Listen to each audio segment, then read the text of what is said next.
Hello everyone, let's move ahead to our next drawing. Here we are making cute lovebirds sitting on a branch. First we are gonna draw the body of the birds followed by eyes, beak, and after that we are gonna draw the wings. And you can see we are drawing cute little hearts and it's done. Let's move ahead to our next drawing. Here we are making a cute sheep. First we are making the face of the sheep including eyes, nose, ears, you can see. Then we will move ahead to the body and the tail. Now you can color it as much you want and you can see it's done.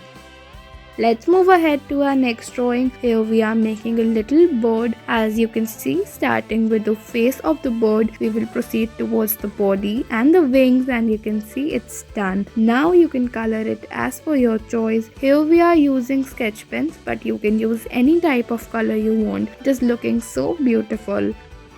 Let's move ahead to our next drawing. Here we are making a rat. First, starting with the main face of the rat, we will proceed towards the body and the big long tail and it's done. Thanks for watching.